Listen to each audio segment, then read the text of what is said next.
আজ পর্দা নামছে অমর একুশে গ্রন্থমেলার শেষ দিনে এসে মেলায় লেখক পাঠক উপস্থিত কেমন তা জানাতে যুক্ত হচ্ছেন তাজফিহা উখরোজ। উখরোজ, বইমেলার শেষ দিনে কেমন সাড়া পাচ্ছেন বিক্রেতারা, জানতে চাই।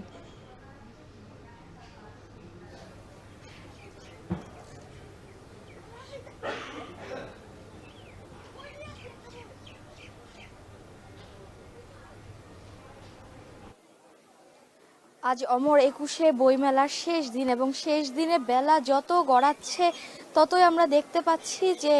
মেলায় কিন্তু পাঠক লেখকদের সমাবেশ ধীরে ধীরে বাড়ছে। তবে যেহেতু এখন দুপুরের সময়, তখন তাই আসলে এই বইমেলায় কিন্তু পাঠকদের পদচারণা খুব বেশি একটা দেখা যাচ্ছে না। তবে এখানকার বিক্রয়কর্মী যারা রয়েছেন তারা আমাদেরকে বলছেন যে বিকালের দিকে বা সন্ধ্যার দিকে একদম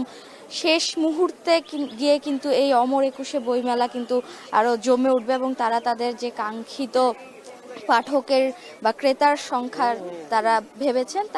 সেটি তারা পেতে পারেন। এছাড়া ভিড় নিয়ে যদি বলতে হয়, আমরা আসলে সকাল থেকেই এই অমর একুশে বইমেলায় অবস্থান করছি এবং আমরা দেখেছি যে সকাল থেকে আসলে যখনই পাঠকদের জন্য এই বইমেলার দরজা খুলে দেওয়া হয়েছিল তখন থেকে আসলে শিশু থেকে শুরু করে বয়োবৃদ্ধ সকলেই তারা পরিবার পরিজন নিয়ে, বন্ধু বান্ধব নিয়ে এই বইমেলায় আসছেন এবং শেষ দিন এই বইমেলার এবং সরকারি ছুটির দিন, তো দুই মিলিয়ে কিন্তু আসলে এই বইমেলায় আজকের দিনে অন্যান্য দিনের তুলনায় পাঠক সমাবেশ একটু বেশি হবে বলে এখানকার যারা বিক্রয়কর্মী রয়েছেন তারা আশা করছেন। এছাড়া যে কি কি ধরনের বই আসলে তারা কিনতে আগ্রহী সে ব্যাপারে আমরা এখানকার পাঠকদেরকে জিজ্ঞাসা করেছি এবং তারা আসলে বলছিলেন যে যেহেতু জুলাই পরবর্তী আন্দোলনের সময় আসলে এই বইমেলাটি হচ্ছে এবং তার ফলশ্রুতিতে আসলে আমরা তাদের কাছ থেকে জানতে পেরেছি যে তরুণ তরুণীদের মধ্যে বিশেষ করে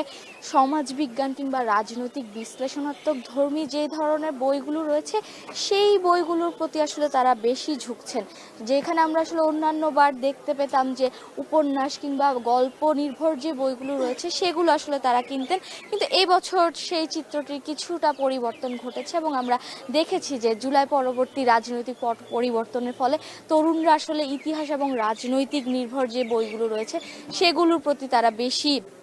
আগ্রহ প্রকাশ করছেন। এছাড়া ভিড় নিয়ে যদি বলি, যেহেতু আজ সাপ্তাহিক ছুটির দিন এবং অমর একুশে বইমেলার সর্বশেষ দিন, তাই সব মিলিয়ে আসলে ধীরে ধীরে এই বইমেলা প্রাঙ্গণ কিন্তু লেখক পাঠকদের সমাবেশে মুখরিত হয়ে উঠছে। তো এই ছিল আমার কাছে